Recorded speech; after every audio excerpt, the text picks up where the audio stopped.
The room was tense. You could feel the weight of the moment hanging in the air like an approaching storm.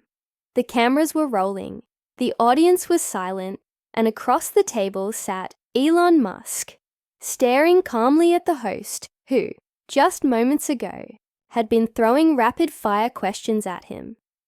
But now, silence.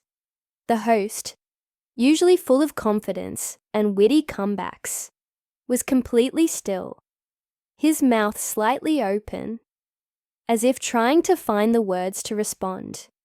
But nothing came. The crowd shifted in their seats, sensing that something big had just happened. Elon had just delivered a warning, not a rant, not an opinion, an eerie, calculated warning that sent chills through everyone watching. And it wasn't just about business, politics, or the usual tech talk. No, this was something deeper, something that made even the most skeptical listeners pause and rethink everything they thought they knew.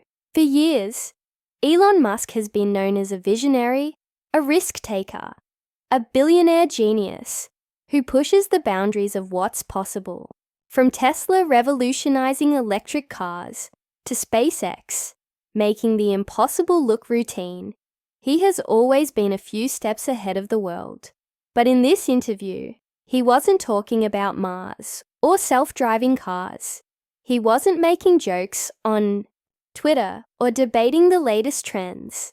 He was talking about something much more serious, something that could change the future of humanity itself. The host, a well-known liberal commentator, had started the conversation confidently, pressing Elon on his views, his political stances, and his role in shaping the modern world. At first, it seemed like just another high-profile discussion, the kind where both sides make their points, exchange a few jabs, and move on. But then, as the questions grew sharper, Elon's tone changed. His usual laid-back demeanor faded, replaced by something rare, an intensity, a sense of urgency that wasn't there before. And then he said it. In just a few sentences, Elon laid out his chilling prediction, the kind of statement that doesn't just make headlines, but makes people stop in their tracks. The kind that lingers in your mind long after you've heard it. The kind that makes even the most skeptical person wonder, what if he's right? The host, for the first time in his career, had no words, no comeback, no witty response, just stunned silence. The audience, usually quick to react, sat frozen, absorbing what they had just heard. And in that silence, the weight of Elon's words became even heavier. So what exactly did he say? What warning did he give that left even the most outspoken critics unable to argue back? And why does he believe this future is closer than we think? Stay with us, because once you hear this, you might never see the world the same way again. The silence in the studio felt like it lasted forever. It wasn't the kind of pause that comes when someone is searching for the right words. It was something heavier, the kind of silence that happens when someone realizes they might have been looking at the world all wrong. The host, usually sharp and quick on his feet, blinked a few times as if trying to process what had just been said. Elon Musk, sitting across from him, didn't flinch. His face remained calm, but there was something in his eyes, an intensity, a certainty, that made it clear he wasn't just speaking for effect. He meant every word. He wasn't here to win a debate or score points. He was here to warn. For the past few years, Elon had been dropping hints about the dangers he saw coming, about technology, control, and the delicate balance of power in the world. But this time, he wasn't hinting. He was laying it all out, and there was no escaping it. The host finally found his voice, though it wasn't as steady as before. "You really believe that?" he asked, almost as if he was hoping Elon would laugh and say it was all just a theory, just a thought experiment. But Elon didn't. Yes, he said simply. A few nervous chuckles rippled through the audience, but no one was really laughing. There was something about the way Elon said it, so sure, so direct, that made it impossible to dismiss. The host leaned forward, gripping the edge of the table. But how? How does this happen? Elon took a slow breath, as if deciding how much to say. Then he started to explain. He spoke about technology, how quickly it was evolving, how it was slipping beyond the control of even the people who created it. He talked about artificial intelligence, how it was advancing faster than anyone expected, how it wasn't just a tool anymore, but something that could reshape everything, including the way society functioned. At first, the host tried to push back. But AI is just a tool. It's only as dangerous as the people controlling it, right? Elon's expression didn't change. That's the problem, he said. Who controls it, and for how long? The conversation shifted. It wasn't just about AI. It was about power, about information, about the way technology was being used, not to free people, but to shape what they think, what they believe, what they know. Elon described a future where people wouldn't even realize they were being manipulated, because it wouldn't feel like manipulation. It would feel like reality. The audience was completely silent now. Some leaned forward, hanging on to every word.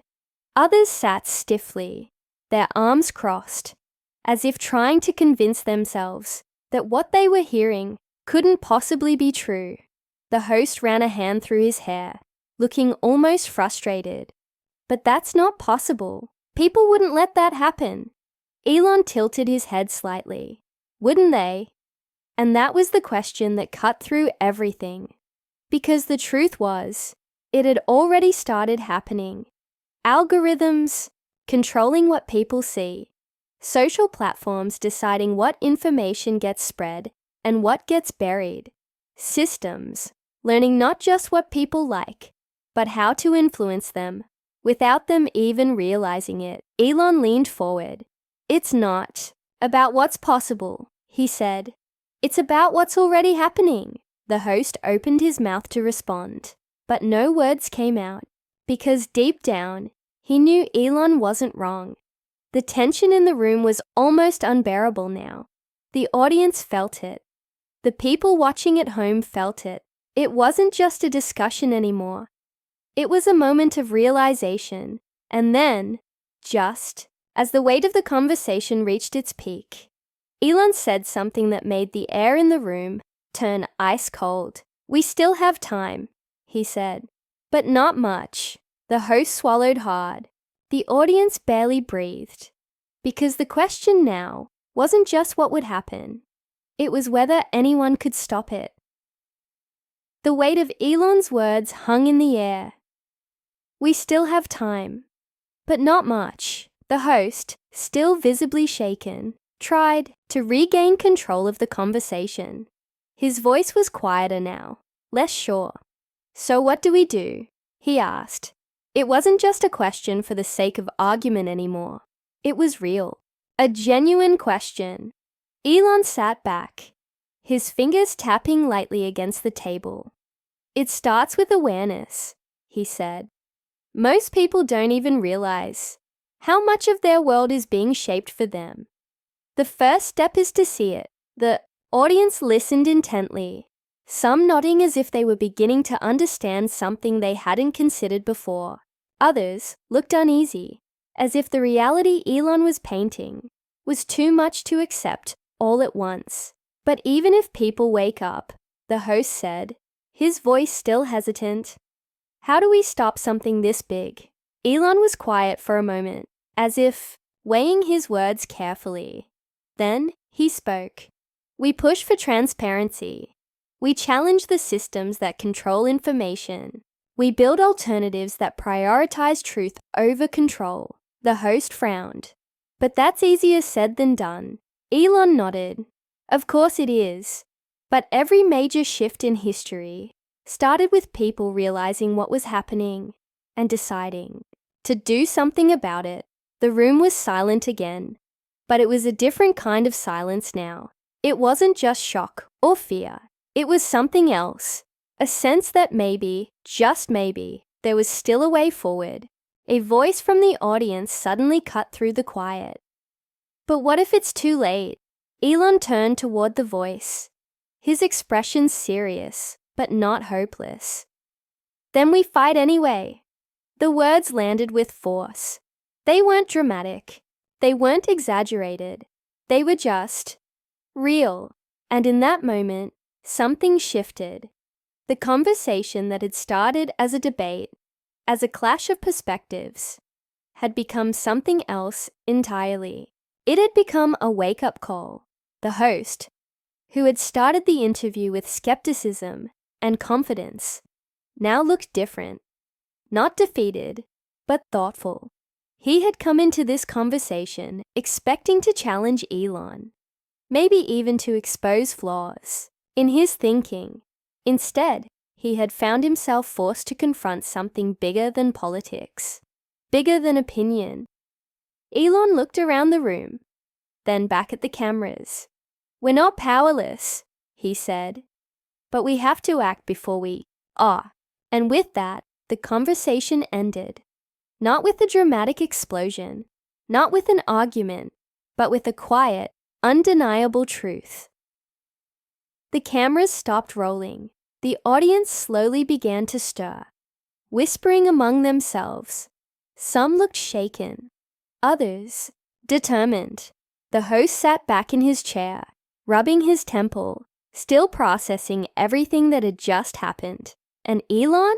He simply stood up, adjusted his jacket, and walked off the set, not as a billionaire, not as a tech mogul, but as someone who had just left an entire room and millions watching at home, questioning everything they thought they knew.